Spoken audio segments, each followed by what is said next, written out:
Hello, and welcome to another edition of No Lights Paranormal, where three nerdy paranormal investigators sit down and discuss spooky stories from the web.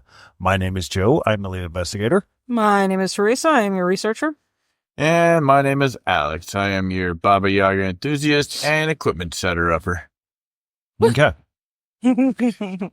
So, on to spooky news. Indeed, spooky news. So, I decided to go with December this time because, nothing like me announcing something on the actual day that it's happening, and you have absolutely no time to plan or get there. What? I know, right?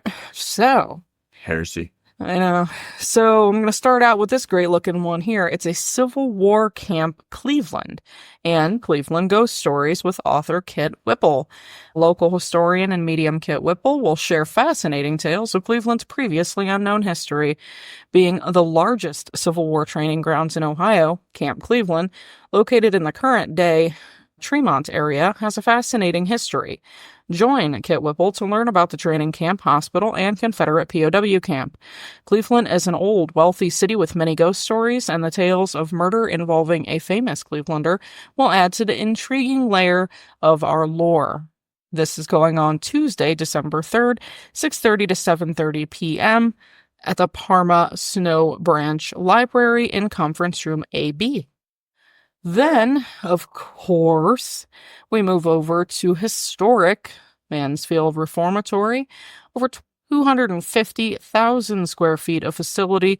All 6 tiers of freestanding cells will be available, including East and West cell block, I can talk, confinement chapel, attic, and administration.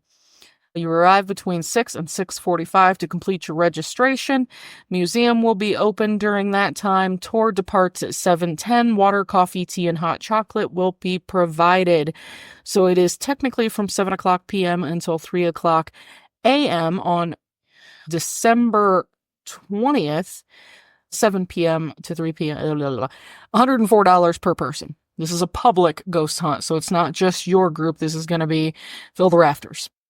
So yeah, those are some beautiful things happening in Ohio for December.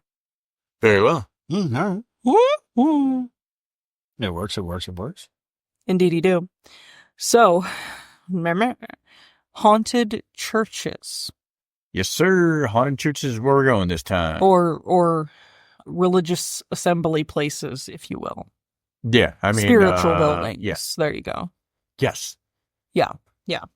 Mine for sure is a church, so. All right. Well, fair. that's what we were going with. Is church. I mean, by church, though, I mean, there's a lot of things you can fit into there, like a monastery or a temple or haunted religious buildings. We'll call it that. There you go.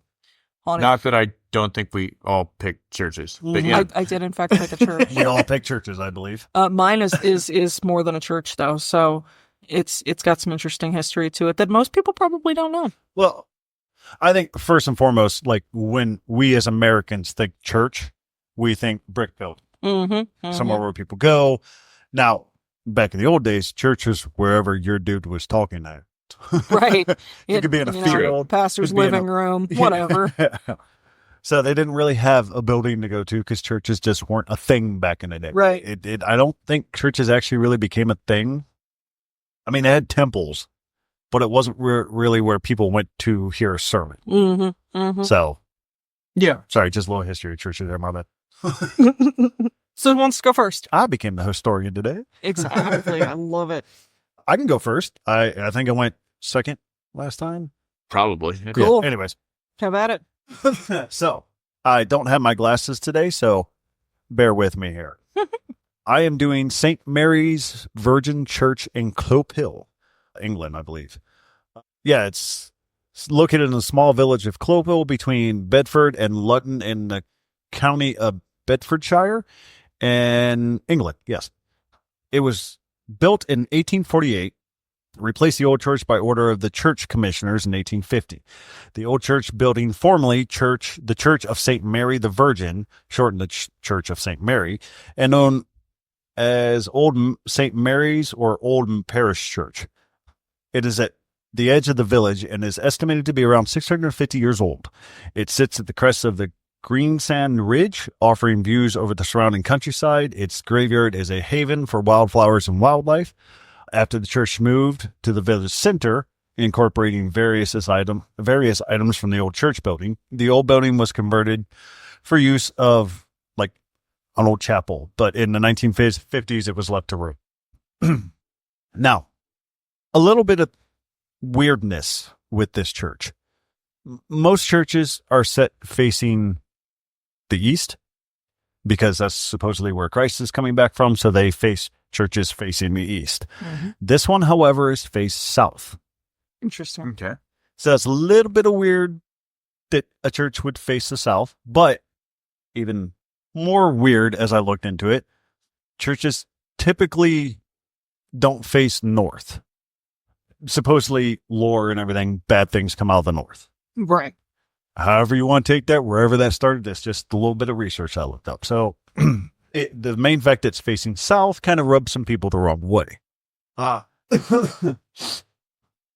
lot of people were saying it was a satanic church that was built because it's facing south and that's where hell is at. I don't know why people think facing down is facing hell, but that's what they thought. So little bit of maybe misinformation there. But however, the church now is not responsible for the old parish church. It's just an old desecrated place now.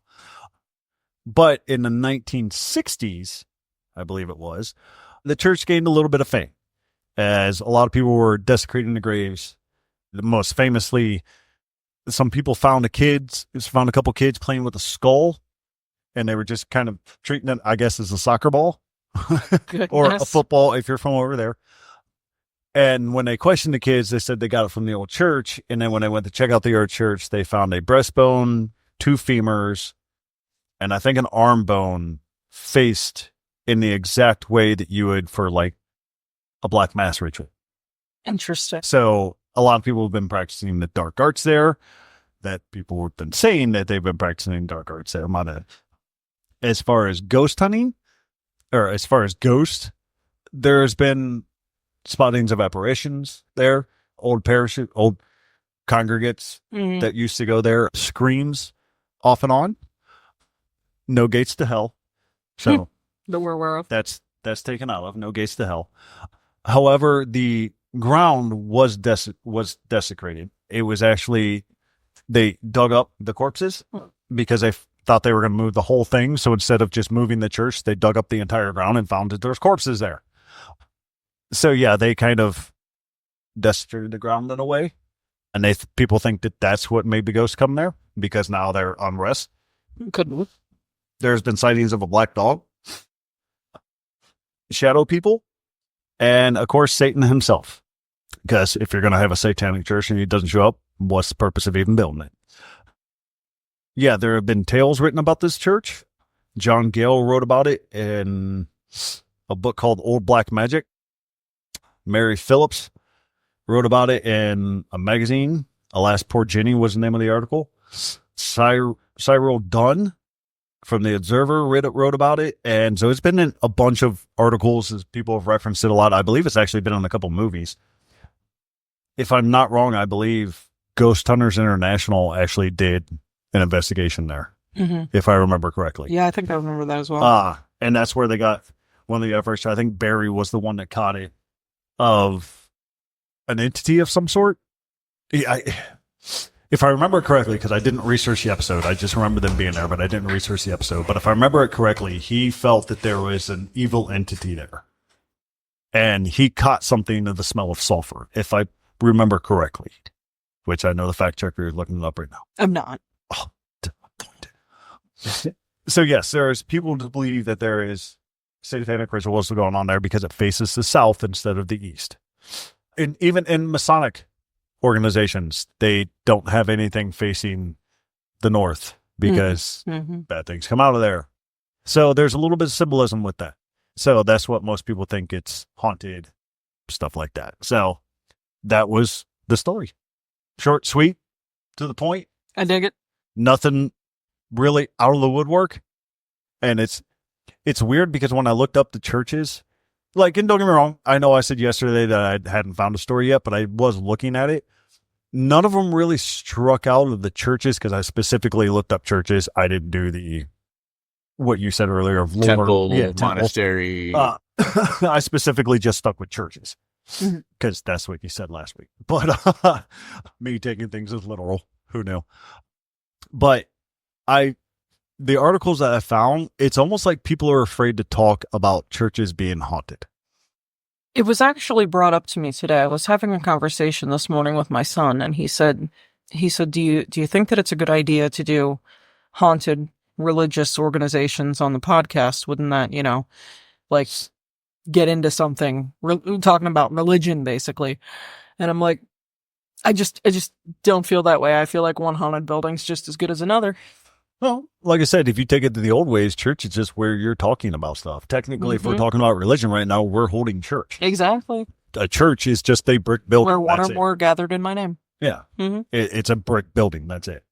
Like, don't get me wrong, I'm not going to go rob one, but it's a brick building. I mean, the bottom line is, it's perfectly fine to talk about churches in a paranormal sense. If churches are haunted, then we're going to talk about them. Right. And again, referencing back to last week's discussion, and kind of the reason I went this way is because we go from graveyards, which I don't feel like there's any attachment to, No. to No, I get what you're saying. Go ahead.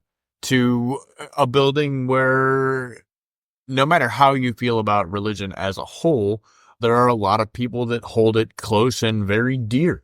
Yeah. If there would be a building that many people would be attached to, especially in a positive way, I feel like a church would be a positive attachment for sure. Yeah. And I think we've talked about this before on the podcast, but also it goes the opposite way too. Because if you're going by the traditional Christian aspect of it, churches is where God is at.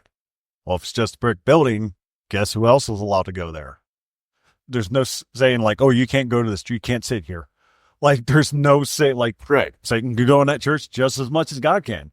So I may catch some flack for that one later on. But I feel like as far as popularity goes, and as far as something that you would hold close, a church would be the most likely spot. No. I understand there are a lot of like old asylums and old hospitals that are haunted and whatnot, but that would, to me, invoke the aspect of something unexpected happened here. Yep. And that's why I'm here.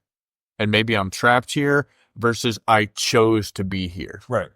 So I feel like if any building was haunted due to a choosing of being someplace, it would either be your home or be a church. Right. Like and I'll say this for anybody who's been in a church after hours, I say in quotation marks. And what I mean by that is people that are there, like the congregation is there, but they all leave and you show up there after to do some work in there, because that was part of my detention because I went to a Christian school, was cleaning up the church. I was in a lot of churches when there was no one else there, and it's creepy as all hell. I can confirm. So my grandma went to Sterling Free Will Baptist Church, and it was her job on Thursdays. She went there, and it was after school hours, and I would go with her to help her clean the church before Sunday services. Creepy ass thing, and there's nothing creepy about it. It's just a big ass building. Like literally, there's nothing.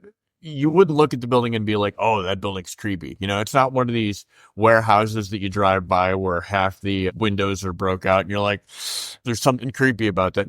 No, it just looks like another building. But no, you get in there by yourself, and you're like, "There's something going on here." My curiosity is that even if it's a church that is not haunted, like no spiritual activity, okay, fine.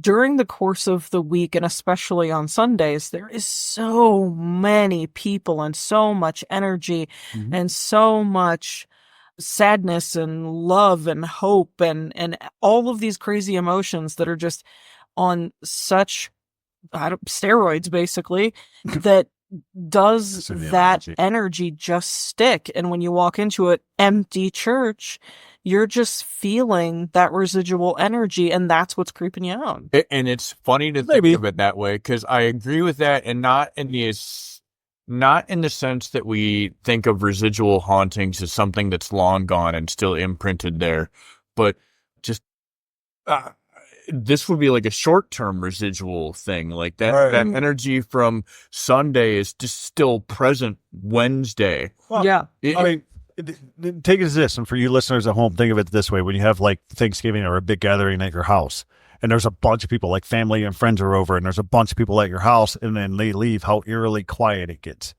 Right. So, is it a residual, short-term residual haunting, or is it the mind's own expectation of what a building should be?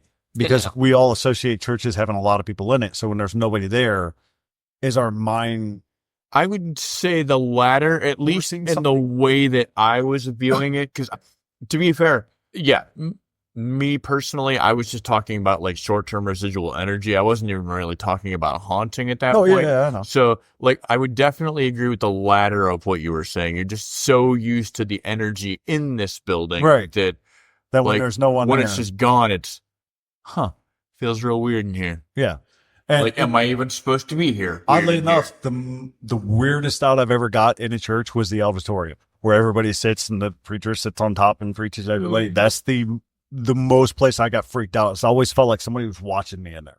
I wasn't into ghost hunting that, so I just feel like, that's just anxiety. Mine personally was in the basement of the church, but not because it was a creepy basement. It was dark as shit. Well, I mean, it's a little bit darker, but I mean, it was the one that I was at anyway, was one of those buildings where there's still windows in the basement, but that's where like the kids went for their portion. For Sunday school. You know what I mean? Yeah. So like, there's kids running and screaming down the halls, like, all Sunday long. And that's why they're downstairs and not upstairs, disrupting the service of their parents, Yeah.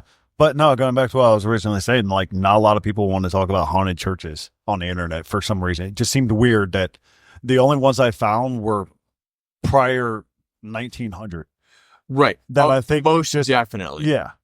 And like I said, the one that I helped my grandma clean, I would go as far to say that building was probably haunted. Oh, yeah. But I mean, you're not going to get a long story about it. It's funny that we view more ancient churches as it's the Gothic it's style. okay to talk about it now. Yeah, yeah. Well, it's also, it goes with the Gothic style of a lot of those old churches, because you think, Gothic style must be haunted. No, it's just it's built that way on purpose because it was considered that was just the cutting architecture edge back then. Yeah, right. And Prague, don't get me wrong, one of my favorite cities ever. Like, it's all Gothic cathedral architecture. And don't get me wrong, it is gorgeous architecture. Like the skill alone to build something like that is mind blowing. But the human mind attribute that as you see gargoyles up on top, and they're like, "Oh, it's creepy." Even though we all love Notre Dame, Hunchback of Notre Dame, growing up, watched the Disney movie, or was that Disney? Yeah. Anyways, they did do a Disney on it. Yeah. Anyways, they did a Disney version. So. You all wanted the gargoyles to talk, but then you got the thing of gargoyles. So you all have that stigma in your head of like, oh, this is creepy. Yeah, people also don't consider or maybe remember that gargoyles were put up for safety purposes. It was to keep evil out. Yeah. Well, I mean, in retrospect, if you think about it, if you go into any one of your friends' houses and says, "My house is haunted," is it? It's not even so much that, but if they have the rooms, the first place that everybody checks is the basement and the attic. Mm-hmm. Yep. Creepiest ends of a house, period. Right? It reminds me of my cousins from California when they came back. Apparently, they don't have basements in California. Yeah. But he came back and he was like, what do you have a cellar? I'm like, no, it's the basement. He goes, the fuck is a basement? I'm like, it's the basement? Like, I don't know why me saying it twice made me think he'd realize what it was. But I mean, to be fair, I think you find that a lot in the coastal states, period. Like Florida doesn't have basements at all. Like most of them do not at all. Yeah. And I think it might just be because technically, like, Florida is at sea level. Right. Yeah, water table's too high. Yeah, you're literally going to dig like, yeah, my basement is just going to flood every time a hurricane comes through here. Like, that's just all there is to it. So just because it rains good.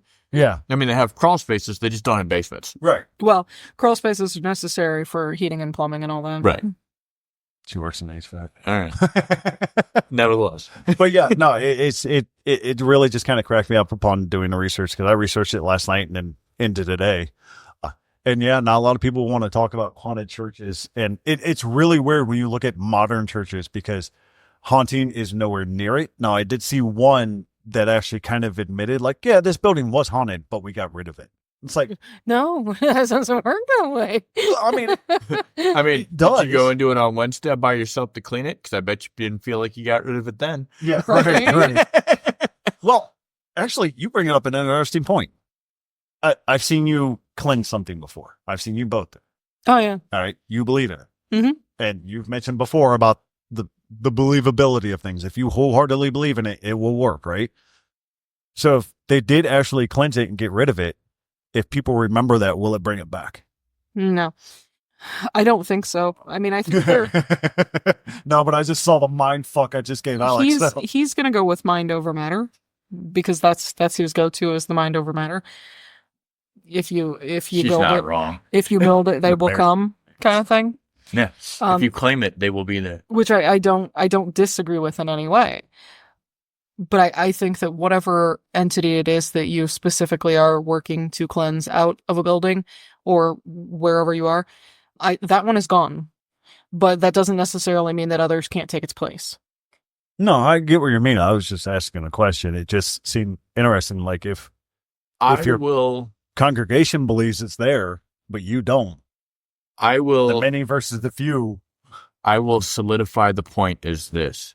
And first off, my life is very much, like she said, mind over matter. No. All right. You guys have seen me cleanse people's houses for them and this and that. And you guys have all heard my spiel. All right. Yeah. I can clean your house. It will come back if you keep fucking around.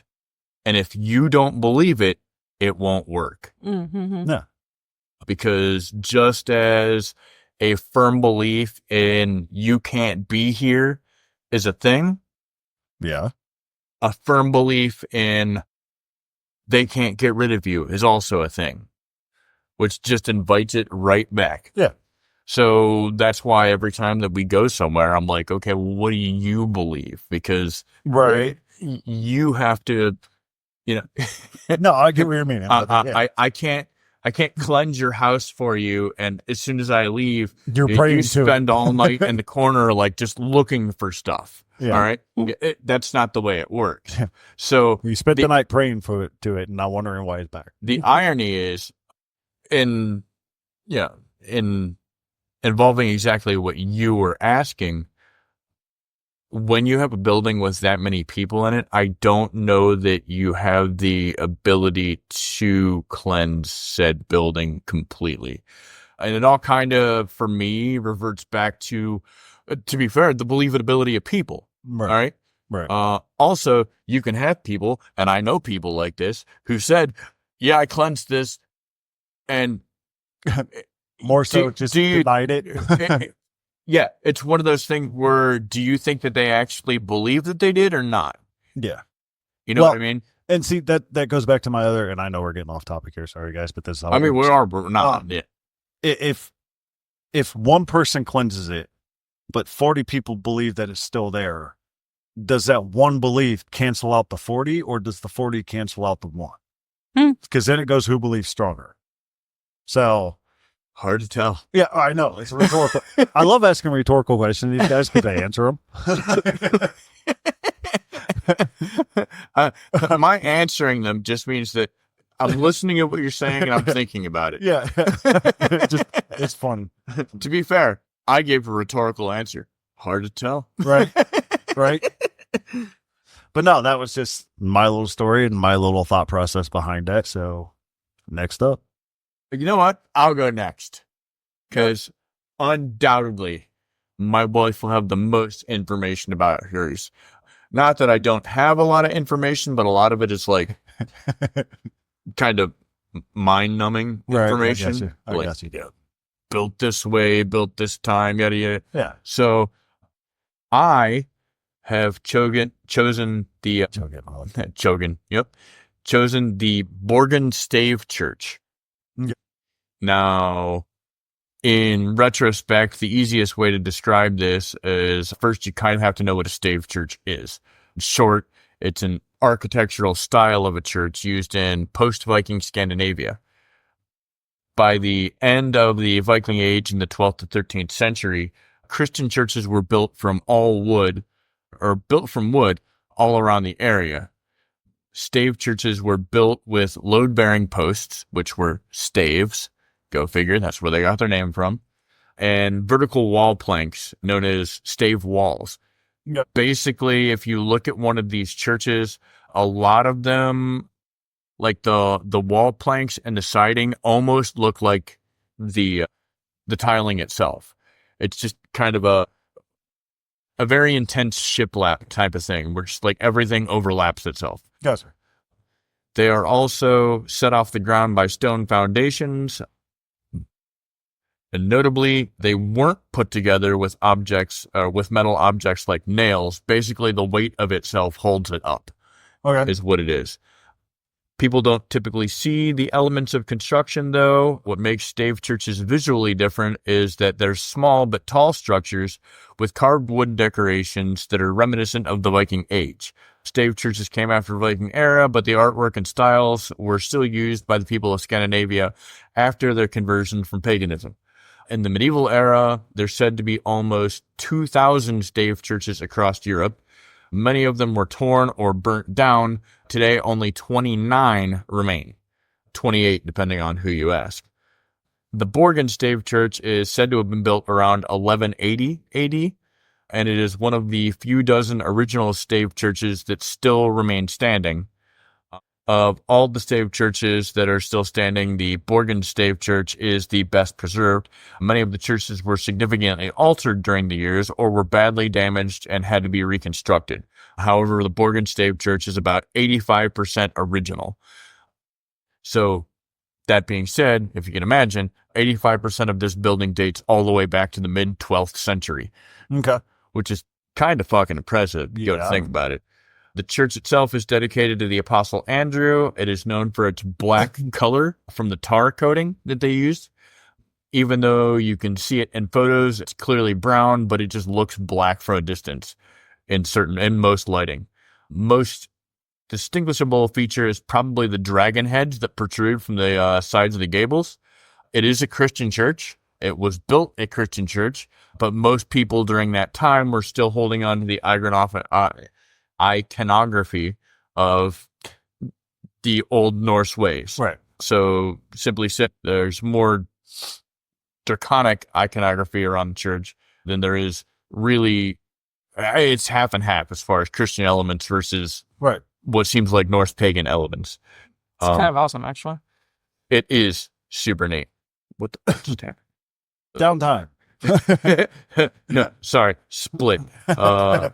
My scrolling in my computer lapsed, so you will notice that inside the church it is very dark. Stave churches notably had very few, if any, windows. Noticed at the Gudvangen Viking village that they didn't have many windows there either, nor do the farm buildings from the later century in the open-air museums. May or may not have something to do with the climate there, the cold climate. So, old single-pane windows back in the day, which was basically all they would have had access to at all. Yeah. Not really good for insulation. So, notably, a lot of those buildings back then didn't have many windows. Anyway, so the idea is to just give yourself a little time for your eyes to adjust to the dark. Inside, you will see that St. Andrew's crosses along the very tall walls. The church inside is actually quite small dimensionally. However, it is very tall. You can imagine a small congregation for an everybody knows everybody community. Good end. And there are, so the altarpiece of at the front of the church it dates back to the 17th century. It stands on the original flooring of the church. That is part of the 85%, apparently. And the people there are generally happy to answer any questions that you may have. Outside, you'll notice that immediately around the church, there are several new graves surrounding the church. Many people that live there currently are still being buried there. You might think that it's an interesting choice to start a graveyard so late after the church was there. However, there is rumor that that is part of the reason this church was saved. Okay. And historically, brought back up to... Right. There is a separate bell tower outside that completes the structure. You can have a peek inside the bell tower as well. And next to the church is the Borgund New Church, which actually similarly looks quite a bit like the older church. However, it is painted a lovely red color. So that said, interesting parts about the church. The Borgund Stave Church is a distinctive wooden architecture with intricate carvings, a sight to behold, nestled in the Norwegian countryside. It stands as testament to the craftsmanship of a bygone era. Legends surrounding the church, of the hauntings surrounding the church, revolve around grisly conflicts that happened during the Viking era. It is said that a fierce battle between rival Viking clans raged in a nearby forest. The aftermath of its brutal confrontation left the trail of fallen warriors, their spirits forever bound to the land. It is not uncommon to see roaming Viking warriors in full period garb roaming the grounds at night, hearing inexplicable noises emanating from the church depths. You will hear screams and the sounds of battle in the surrounding woods. Apparitions are said to roam the church's grounds, their movements silent, yet unmistakably scary. Again, some have even claimed to hear distant echoes of battle cries in the wind. So that is the Borgund Stave Church in, where was it exactly? It's in Scheisen. I'm not sure that's what it's at. But... It's not. It's in Norway. It's in a village that belonged to the Lærdal parish. So it is in the Vestland County, Norway. Okay. And that's my story. I dig it. Well then, guess that just leaves me. Yeah. As always, my story is full of all kinds of history. No, not really. So I have covered the very, very historic, iconic St. Louis Theater in New Orleans, Louisiana. St. Louis Cathedral is one of the most iconic landmarks in New Orleans. Holds the distinction, actually, of being the oldest continually operating cathedral in the United States. It is nestled in the heart of the French Quarter, right there in Jackson Square. And it has witnessed nearly 300 years of history, religious devotion, social upheaval, and, according to many, the haunting presence of spirits from the past. This cathedral, with its stunning architecture, storied past, and rich spiritual heritage, is also a place where the supernatural seemed to linger, with ghost stories woven deeply into the fabric of the city's identity. And if you've ever been to New Orleans, ghost stories abound. And I believe 99% of them. That's putting it mildly. Right. So early beginnings of the church. The history of the St. Louis Cathedral begins in 1718 when the first church was built on the site. It was dedicated to King Louis IX of France, who was often called Saint Louis. Or Louis. I don't know how you want to say that. Louis. Remarkably, New Orleans was founded in the same year, and the church was part of the city's early blueprints. A French engineer by the name of Adrien de Pauger, who selected the church location, tragically died before construction was complete, and he was buried on the church grounds. The original structure, however, was actually very, very short-lived, because in 1788, the Great Good Friday Fire devastated much of New Orleans, including the church. The fire began at the home of Army Treasurer Don Vincent Jose Nunez. Wow. That's a name. Destroyed nearly every building in the city, as most of them were constructed of wood. Because it was Good Friday, priests forbade the ringing of the church bells, which would serve as a warning.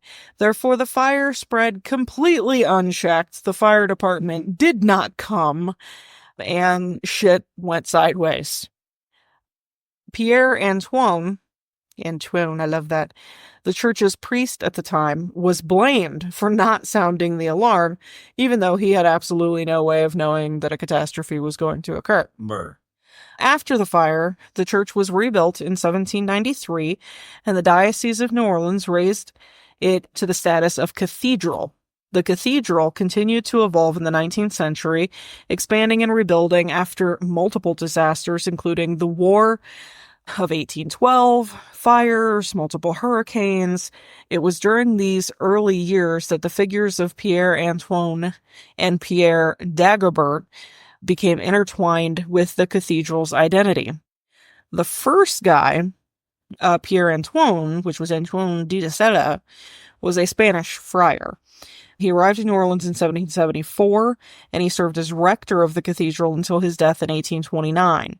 And then, what's really interesting about this guy is he was actually deeply, deeply devoted to the church and religion and the people. He spent much of his life helping the poor and the sick and enslaved people of the city. He was particularly known for his work in the prison systems and for baptizing the famous Marie Laveau, the future voodoo queen of New Orleans. Despite his critical role in the city's spiritual life, he was a controversial figure, and many in the Catholic community were uncomfortable with his methods and his relationships with those outside the church. Interestingly enough, he also married Marie Laveau to her very first husband. Okay. She had many, but her first, he married them. His ghost is one of the most commonly seen spirits at the St. Louis Cathedral. His apparition has been spotted multiple times, particularly in the early morning, in the alcoves near the altar. Visitors report seeing his shadowy figure holding a candle during midnight mass, while his presence is also frequently felt in the Pierre Antoine Alley, which is a narrow passage that runs alongside the cathedral, named actually in 1924 in his honor, after there were several sightings of his ghost walking through the alley humming church hymns. Some claim that his spirit is still seen walking silently through the cathedral, often near the altar or by the side of the church. Another beloved figure in New Orleans after that first Pierre passed away, Pierre Dagobert, took his place, basically. He was born in Quebec. He moved to New Orleans in the mid-1700s, and he became a central figure in the community. He served as a priest beginning in 1745 at the St. Louis Cathedral. He became a vicar, general for the diocese. Known for his kindness and humility, he spent much of his life helping the poor and working with Charity Hospital. Unlike other priests of his time, he was known for his informal style and his connection to the common people, often attending social gatherings and enjoying local taverns. Who doesn't? Not usually a priest. In 1769, when Spain took control of New Orleans, Pierre Dagobert played a pivotal role in the dramatic events that still echo through the cathedral's history. A group of Creole rebels, angered by the Spanish occupation, fought back against the new governor, Don Alejandro O'Reilly. After the revolt was crushed, 5 of the rebels were publicly executed right in front of the cathedral, actually on cathedral grounds. The Spanish governor completely forbade their burial, decreeing that their bodies be left to rot in public as a lesson to others. However, Pierre Dagobert defied that order, and in the dead of night, amid a fierce thunderstorm, he secretly arranged for the bodies to be collected, performed a funeral mass, and led a procession to bury them in St. Peter's Cemetery. The graves of the 5 men were never marked, and over the years, the area was developed into new buildings. However, the ghost of Pierre Dagobert is said to still linger, keeping watch over the site of the unmarked graves and ensuring that the memory of the rebels is not forgotten. He is often seen walking through Pirates Alley, humming hymns as he did during his life. Pirates Alley is actually really interesting. It literally sits directly beside the cathedral, runs between the cathedral and... let me see here, where did I go? Oh, and the Cabildo. It's another place steeped in New Orleans history and legend. It was named after the infamous pirate Jean Lafitte, who is said to have frequented the area. Pirates, including Lafitte, are rumored to have used the alley to smuggle stolen goods, and his ghost is still seen walking through the area.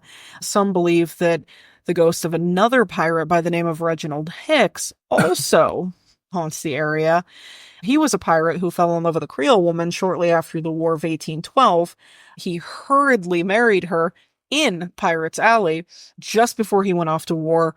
Tragically, he passed away in battle, but it's believed that his spirit still comes back. Here's another interesting one. Madame LaLaurie. Remember who that is? Mm-hmm. Yeah. So while many of the spirits, cathedral spirits, are tied to religious figures, there's also the restless souls of notorious figures from New Orleans' dark past. One of the most famous is Delphine LaLaurie, a wealthy and respected woman who hid a horrific secret. She brutally abused and tortured enslaved people in her mansion. After a fire exposed her crimes, she fled to New Orleans, leaving behind a shattered reputation. It is believed that Madame LaLaurie's spirit still haunts the cathedral. She was known to attend Mass regularly at St. Louis Cathedral, and some claim that her ghost can still be seen walking the aisles, still seeking solace in the house of God.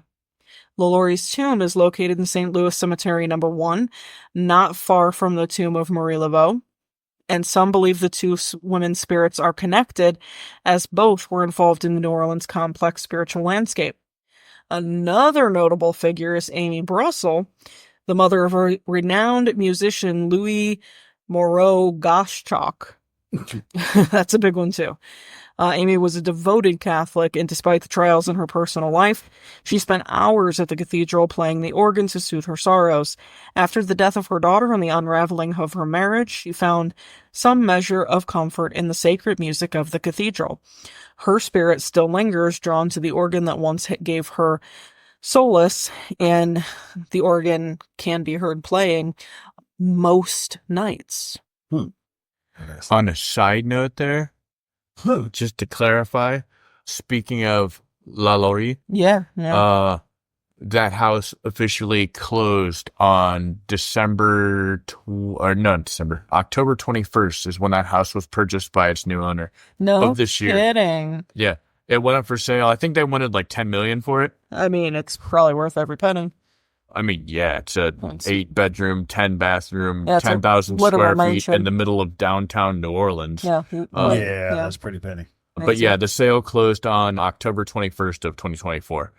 So I do believe I made mention that, hey, it was for sale. At least to you two, I was like, hey, look what's for sale. Yeah, Well, we did. To whomever purchased that home, good luck. Love to come visit sometime. And call me, because I'll be right there. You heard it here first. Call us. Yep, call us. Or link it in. Call me. Numbers on the webpage. Do it. Looking for work. I mean, to be fair, chances are the place will be, I don't know. Maybe you get some weird, rich, eccentric person. Otherwise, somebody probably bought it and it will be open for tours. No, yeah. I mean, I hope they at least do something museum-y just to honor the people who unfortunately were murdered. I mean, we could ask this. If we bought it, would we open it up for tourism? Oh, fuck yeah, I would. In a heartbeat. Some of it, not all of it. Oh, man, I'd keep my little section of the house where I, eat and sleep and whatnot. But yeah, absolutely. I'd be like, and we're open. Yeah. All right. So St. Louis Cathedral's striking architecture is another part of its mystique. The cathedral has 3 spires, 2 on the sides and 1 central spire with a clock tower above the top. On either side of the cathedral stands the Calbido and the Presbytery. Not sure what that is. Both historic buildings that mirror the cathedral's design, creating a sense of symmetry and balance. The front of the cathedral is Jackson Square, where the statue of Andrew Jackson stands guard. Does it still? It might. Is that statue still there? I don't think they've... What? Andrew Jackson in Jackson Square. I don't think they mucked with much out that far west. I hope not. Good Lord. Beautiful statue of him on his fiery steed. A reminder of the city's resilience during the War of 1812. The cathedral's history is marked by its ability to survive disaster. It was bombed in 1909, but fortunately, nobody was in the building at the time, so nobody got hurt. A few years later, in 1915, it was struck by a Category 3 hurricane that caused super extensive damage. In 2005, Hurricane Katrina damaged the cathedral once again, tearing a massive hole in its roof. Despite this, and I saw that actually. Despite these setbacks, the cathedral has stood as a symbol of New Orleans' enduring faith and resilience. The ghosts of St. Louis Cathedral continue to make their presence known to this day. Visitors often report strange occurrences, unexplained sounds, flickering lights, cold spots, and an overwhelming sense of being watched. Whether it is the first Pierre, the second Pierre, or the spirits of pirates or aristocrats, the cathedral remains a spiritual hub for both the living and the dead. Pierre Antoine is the most frequently cited ghost, very often seen in the alley named after him or near the altar inside the church. His apparition is sometimes seen holding a candle during midnight mass, and the familiar sounds of his voice singing hymns linger in the air. Pirates Alley, of course, with Pierre Dagobert. He can also be seen walking and singing hymns. Madame LaLaurie's ghost is sometimes seen in the cathedral, though her spirit is more often tied to the St. Louis Cemetery No. 1, where her tomb resides. The restless souls of the 5 Creole rebels that were executed in front of the cathedral are said to haunt the grounds, their unmarked graves still beneath layers of history. There's just so many. And even more interesting than that is the cathedral actually didn't start life just as a church. It was also a burial chamber for untold numbers of wealthy people, government officials, city officials, etc., back in the 17 and 1800s. So there are lots and lots of notable people who are buried there. Over time, when, one burnt down and they built a new one, they claimed that all the bodies were moved. Hello. But there's not any solid evidence of where they were moved to, leading many to speculate that they indeed did not get moved. So it might have been one of those things like, yeah, we got it. Yeah, we got it. Lay the brick. I'll take care of it. Yeah. So probably one of the most haunted churches, at least in the U.S., and for sure the oldest surviving cathedral, I should say the longest practicing surviving cathedral that still holds mass daily. There goes. So absolutely beautiful, stunning, amazing building, tons of great history, lots of ghosts. He was showing me the house. Oh, the LaLaurie house? Yeah. Post it for everybody to see. It's actually gorgeous. Mm-hmm. It is gorgeous. Of course, tells me that after I close the window. Of course. So that is my story. I think we all 3 of us had really great stories, to be honest. We did. Like I said, for me, it was just, I researched it throughout the week, but then work got to be work. Yeah. And went back to it last night, and I was like, man, there's a lot of people who's just not talking about haunted churches prior to like the medieval ages. Like, Right. It just didn't make any sense. It's like almost people are almost, maybe it's the day and age that we live in, but people are almost afraid to talk about a church being haunted. Right. Or a temple being haunted because they're not supposed to be. And it's like, what I want to see where it's a rule that says they're not allowed to be. Agreed. It's a brick building or whatever they're using it to build it nowadays that has people in it. There's energy there. And it's on a spot of land, which we don't know what happened on the land before we bought it. True enough. Where's the law that says spirits cannot be in the church? True enough. Like I said, if you don't look at it, it's just like strictly like blasphemy or whatever, right? To talk about the two things together, then again, I don't understand how that's not like the most likely place for somebody. You know what I mean? Also, it goes back when I say the word spirits. I'd say the good 90% of the population believe demons. Or, it's bad. It's bad. There's a spirit there. I'm not saying it is or it isn't. But what I'm saying is most people's minds immediately go to worst case scenario. And it's like, well, just a bump in the night doesn't mean it's bad. It could be your dumb cat or your stupid dog. And trust me, my dog runs into shit constantly. Right, exactly. There's always booms and bangs from. Or it could be your husband or wife sleepwalking. You just don't know it. It happens. It happens. Or in a weird case, it could actually be a criminal. But I'm just saying, it doesn't automatically mean bad. I hope that criminals are never in my house. And I know this will catch some flack, and I may even get you two saying, don't say it. But just because it's a church doesn't mean good things are there. No, that's a fact. That's a fact. There's been a lot of bad things happen in church. Bad shit. Absolutely. That shit happens everywhere. So, unfortunately. Yeah, it goes back to my old adage, wherever there is humans, there is bad. Uh-huh. And you can't have the two without the other. I agree. Whether or not they're being influenced by something or they're not being influenced by something, there's anybody to debate. You could throw that up in the air. Well, I mean, for me personally, you can go into the fact that I'm going to touch on this for a split second, and then I'm just going to leave it alone. Okay? We won't. Good. You're free to do with it what you will. Gotcha. All right? Demonic possession. All right? Yeah, you've talked about it before, yeah. But here's another trick. All right?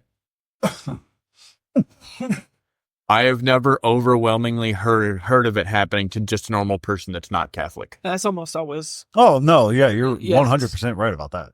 It's very, very much usually. I'm sure there's cases. No, I was going to say, even the ones in other countries, like I think even they say they're devout Catholics. Yeah, it's almost always Catholics who get demonic. Hot take. I'm not saying Catholics are demonic. All right, that's not what I'm trying to say. But I'm just saying it's funny that like I've never seen it happen. You know, you and I and Teresa here, we've lived through the 80s and the 90s. We all saw the weird iconic 90s flick Stigmata, right? Yeah. I've never seen any religious haunting happen to a non-religious person, is what I'm saying. Right.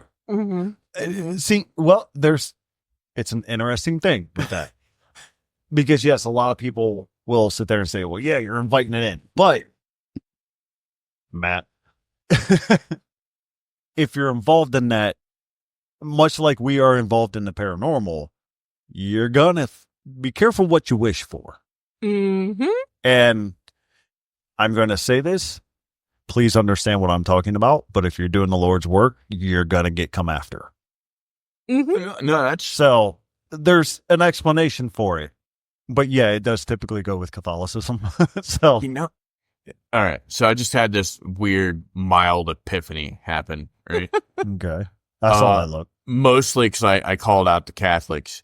So now I really can't help but call out myself. How many Catholics do you think have had run-in with Faye? I would say probably a lot, but a lot of them probably didn't know it. Mm-hmm. Or just called it something else. Yeah. But I think the point that I was trying to get at is maybe this stuff has a lot more to do with your belief system than you think it does. Okay. I don't know. How's it? Oh, all right. I thought you were going to, you had that look in your face like you had something else to follow up with that. So I didn't. I just spat it out hoping somebody else had something to follow up with it too. I get you. I mean, you're not entirely wrong. Your faith does depend, your faith depends on what you see. Yes, I am a Christian. I've been professed to saying that. But I'm also aware that there's a lot of other things out there as well. I've seen a lot of things in my 44 years on the face of this earth. Doesn't mean I've seen them within the past 10 years since I've been doing this. I've seen them all my life.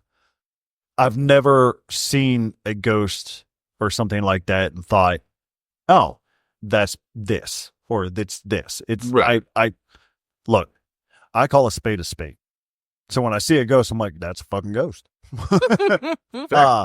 That's just Bigfoot. I'm like, that's just how I look at things. I don't delve in deeply right away. Right. I just believe in what my eyes see and I believe it. And okay, there it is.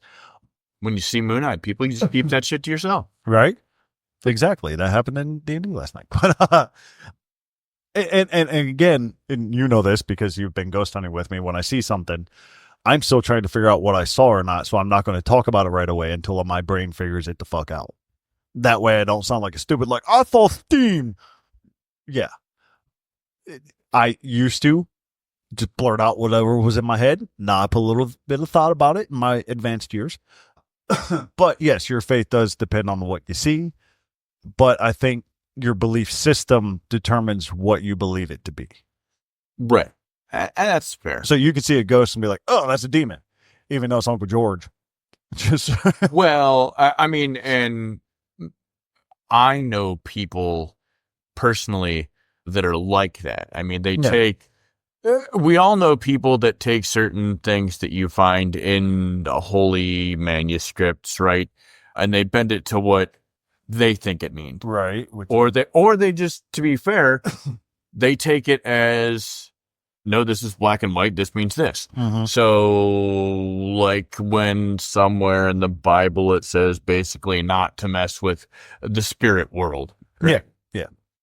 But those people believe that every ghost they see is just a demon.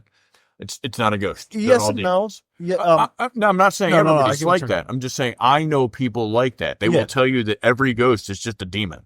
Yeah. I know exactly who you're talking about. Yeah. Yeah. My dad is very much on that boat.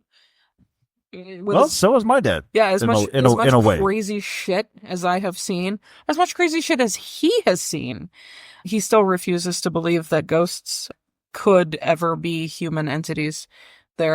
Yeah. See, my dad's a little bit more analytical with it. He's more of like, all right, you're showing me it. Why are you showing me this? That's fair. Why are you taking that appearance? Yeah, my dad's not like that. And to be fair, one thing I say about your dad, hi Roger, it's nice to talk to you, is he's very open-minded about certain things. Mhm. Like your dad is, I heard him talk about the fair. Yeah, All right. Like it's not like, Yeah. this is it. This is it. This is it. Yeah. This stuff doesn't exist. This It's not is it. black and white. Yeah. Right. Mm-hmm, mm-hmm. There's a lot of gray matter there, which is one of the big things that I appreciate every time that I talk to your dad about this weird stuff. Right. Yeah. He's just not looking at you like you're fucking crazy.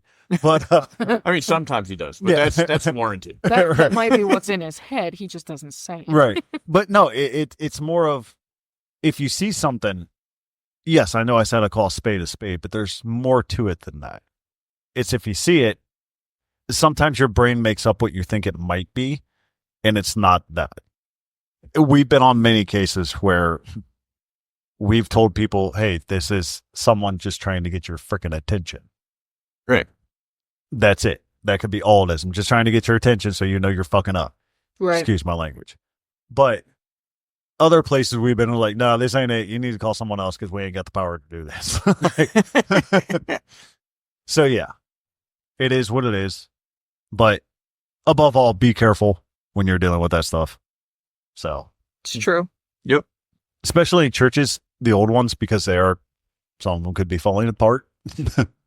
Yeah. No, I mean, and to be fair, that's any building whatsoever. Like Yeah. when you start walking, listen, we don't have them over here. We're a young country, but when you start, touring Europe and walking You into find a lot of old 15th buildings. century buildings, Yep. like chances are some of them are probably a little bit ramshackle. Like, Yeah. don't step on the wrong piece of the floor. You're right. You might go through it. You might find a hidden section. We know this because as young as we are over here, we have buildings where Right. 100 right. years old, you step on the wrong part of the floor, You're going through it. You're going through it. Hang on, Eddie. We going for a ride. But yeah, we start talking about that. I think we've exhausted. We have. Yeah. That said, as a prehensile warning, at the moment, we'll probably talk about it after we sign off here, but I don't have a topic for next week. I do, but I want to talk about it first. We should talk about it, and we also have to figure out when we're going to record next week, because next week we have D&D on Friday, and then we have Friendsgiving on Saturday, so we will figure out. Hey, look, we got an audience. Maybe during our turkey coma. Yep. Maybe. We'll see, because Friendsgiving doesn't usually last super, super late, so Hey! sometimes it does. You know what? I don't know. Maybe We'll talk we- about it after. Yeah, maybe it'd be a great opportunity for our friends to share some of their paranormal experiences. We'll Maybe. see. We'll talk about it after. So with all of that said, we would Socials. absolutely love to hear from each and every one of you. You can reach out to us at nolightsparanormal@gmail.com, No Lights Paranormal on Facebook, No Lights Para on LinkedIn, No Lights Paranormal also on, oh shit, what's that one called? I'm fine. LinkedIn. Okay. LinkedIn. Okay. I call it LinkedIn. I was like, I don't know what you're talking about. No lights. Para, on X. I think that's it, right? I think so. I'm going to be honest with you. I kind of like listen for you to trail off on the socials, but I pay zero attention to you when you start reading out the socials. Super. I just prep my Baba Yaga sling and that's it. Super. So I love you guys. Thank you so much for being here. We love you. Worship however you worship. Be careful of things that you don't know about, and don't fuck with the Baba Yaga.